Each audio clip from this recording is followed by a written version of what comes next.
Welcome to the Dr. Leadership Show, where we take a look at how you approach your work and personal life and how we can make the most out of both of them.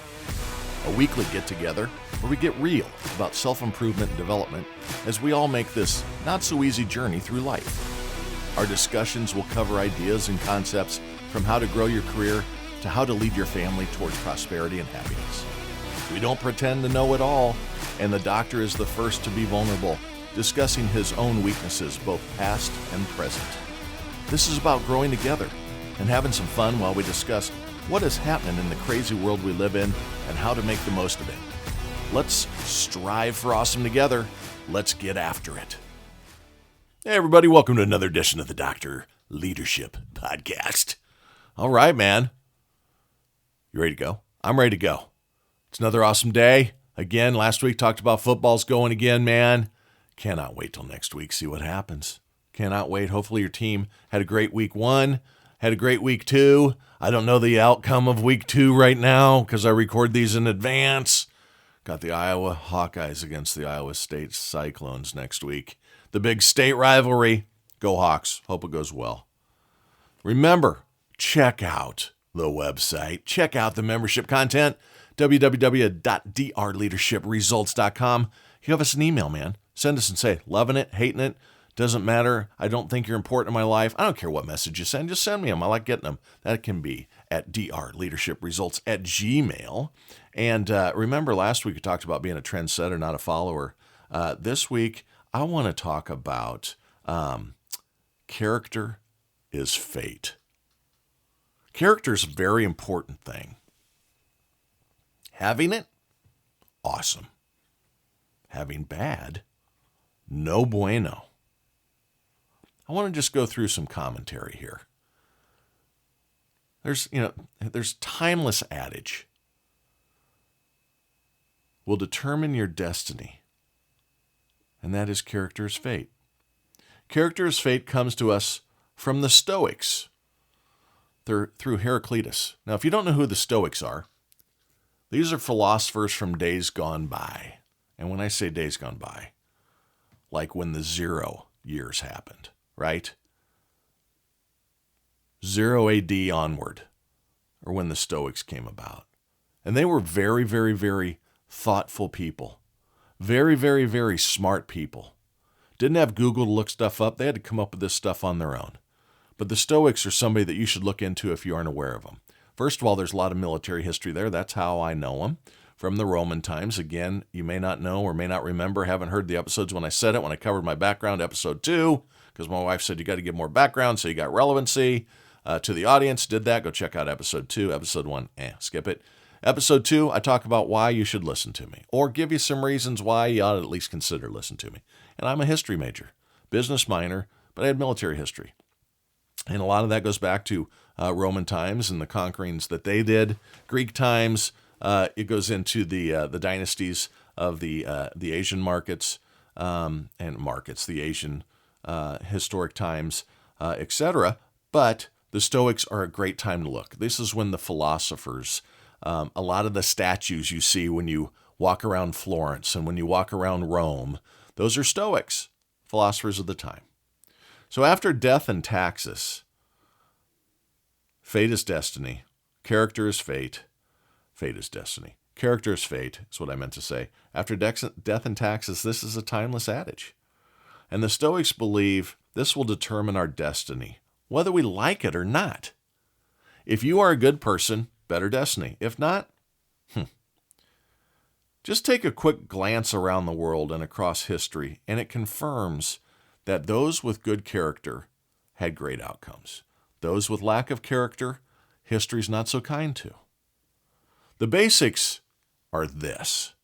This is what the Stoics thought. Liars and cheats eventually will destroy themselves. Very true. The corrupt overreach. Think Hunter Biden. Think of the Bidens right now. The proof's out there. This isn't a team sport I'm talking about here, but if you aren't paying attention, that family corrupt to the core. But eventually they overreach. They overreached, got caught. Greed is a terrible thing.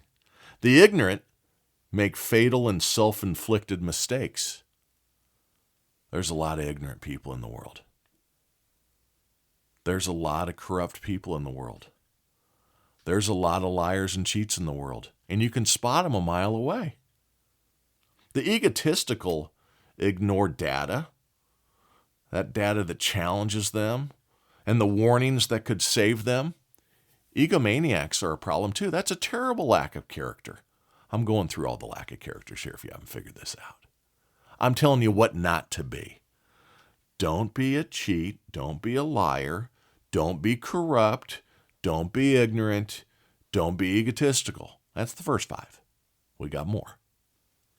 But the egotistical, they ignore things that hit them right in the face, that challenges them, and the warnings that could save them. Don't be selfish. You know why? The selfish end up isolated and alone, even if surrounded by fame and fortune. I mean, even if you've got it all, you've won the lottery of life and you got all the money in the bank, man. If you're selfish with it, look at Mr. Scrooge. Let's go back to the Christmas, not the Christmas story, but God, I'm not even going to come up with the name of it, but Scrooge McDuck, if you remember the cartoons. Timmy's dad, the accountant, when the ghosts of Christmas come to Scrooge, he was very selfish. He had nothing around. He had stacks of gold coins as high as he was. Lots of them. But he was alone. He was alone. Bill Murray did a great rendition of this story in Scrooged, the movie.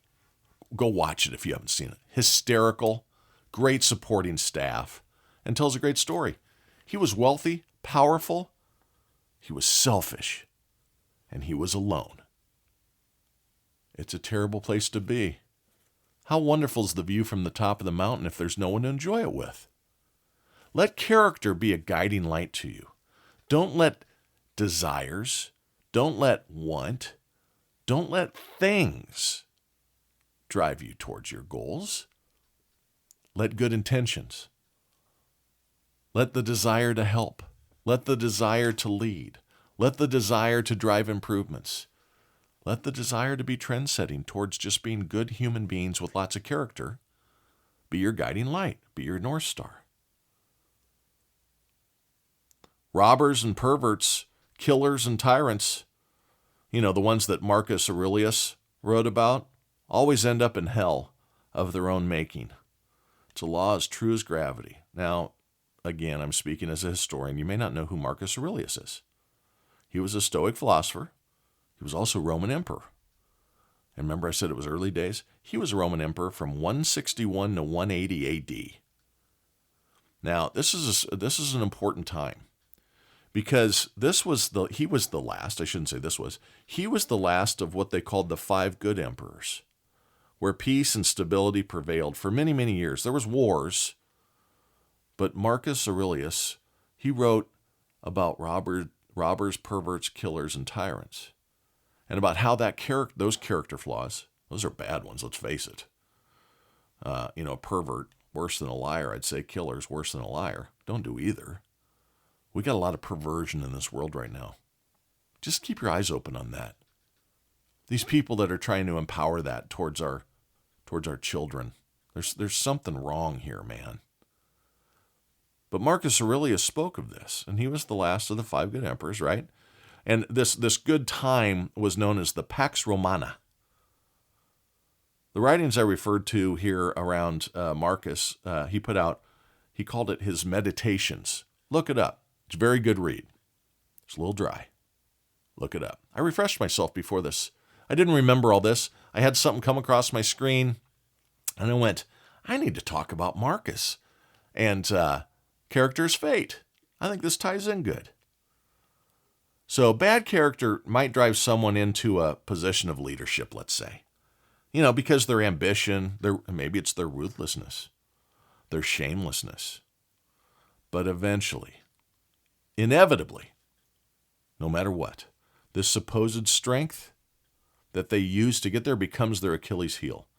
When it comes time to actually do the job, when they've been ruthless, when they have been overambitious, when they have been shameless, who's going to trust them? Nobody's going to trust you if you're that way. You have to be a person of character. Whoever wants to work with that kind of person, what kind of culture develops around them? You ever seen these leaders? You ever seen these people in your family, in your neighborhood? You know, you're at the neighborhood barbecue and everybody goes, I don't want to talk to Jim. He's just an asshole. Lack of character. He's so selfish. It's always about him. Whenever we're at the HOA meetings, he's always worried about something about his, not the whole neighborhood. We all know one of these. We all know a Jim. How can they learn, these people that are without character and no one's around them and no one trusts them? How can they know where the landmines are in their life? So what ends up happening is they have bad character, and it may have given them things that were perceived as strengths. They were able to manage up, and they were able to get to this position of power. But again, eventually, inevitably, that strength turns on them. Their Achilles' heel is their character. If you don't know the story of Achilles, look it up. It's a great story. Dipped him in a river to give him strength. Held him by the heel. Didn't allow the water to touch his heel. That's where the saying Achilles' heel comes from. A weak spot. Let's think about life for a minute here. If you want to know why things are the way they are right now, let's talk, Wall Street, politics, financial, the economy, Silicon Valley, college campuses just disgust me. Everywhere. It's because character is fate. For far too long, we have ignored the prophetic power of character. We talked about prophets before and these philosophers, not prophets, but philosophers, the Stoics. They could see it coming. Power and poor character do not mix well. When you make excuses for liars, cheats, egomaniacs, because they agree with you, it's going to come home to roost. It's not going to be good. I'm adjusting my notes if you hear that. Or because you might gain a benefit by doing so, by agreeing with them. Not only do you,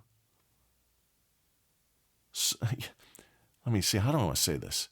Not only do you do it at your own risk, your own long-term peril, but you too are exhibiting bad character. So character comes back to bite you.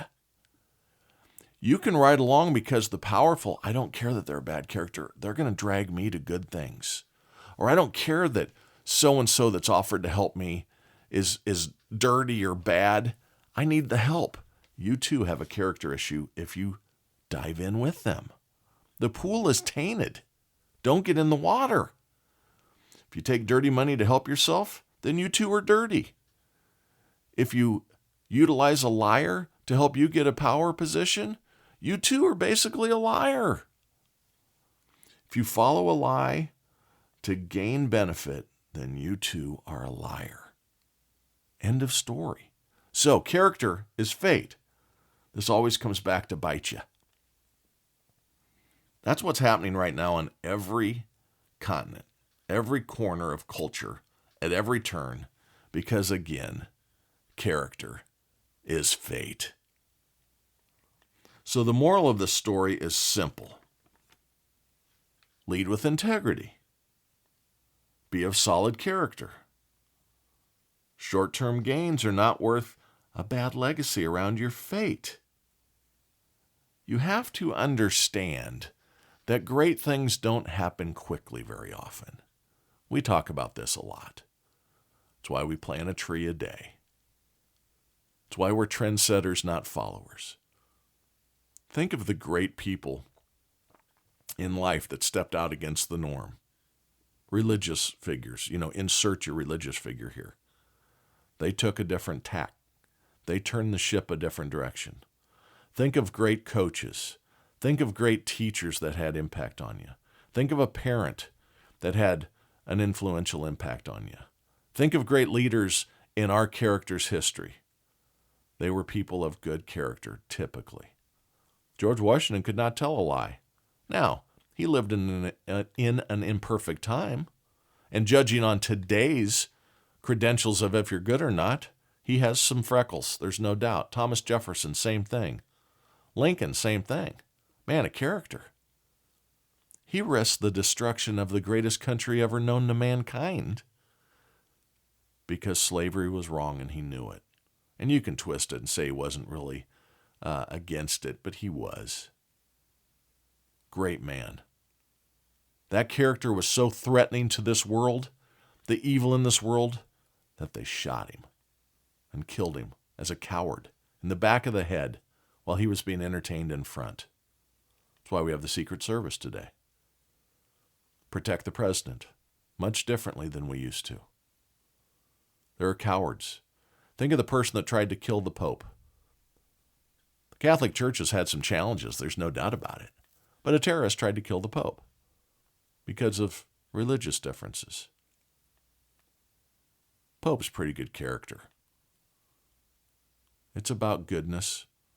It's about helping the less fortunate. You can take that with whatever grain of salt you want. I'm not having a religious tirade here. I'm just saying that when you look at people that are of great character, there's pretty good fellowship. I don't have all the answers on this, folks, but I think everybody inside our own minds can really kind of judge what's good or what's bad when it's coming at us. Decisions make us. Choices make us because we make choices. You come to forks in the road, a good path, a not so good path, many times a day. Sometimes it's hard to avoid what you think is an easier path. Character is a road less traveled. In today's world, character is a road less traveled. Let's face it, this social media craze and everything in our faces, there's people that lack character. It's all about likes and being famous and influencers. Just threw up my mouth. I say it every time I see them. Influencers? Give me a break. Be of good heart. Be of good mind. Be of good intentions. Be a good neighbor. Take care of the village. Be a good parent, even when it's not popular. Be a good friend, even when it's not easy. Be a good leader, even when it's not going well. Don't let them see you sweat when you're facing challenges. The economy is in the crapper. There's a lot of people facing hardship right now. Be a strong leader. Be a supportive person. Don't make it easy on them. I'm not saying give stuff away, but put an arm around people and let them know it's going to be okay. Character is fate. Control your own fate. Be a person of good character. Because that means you're awesome. Keep that shit up. Talk next week.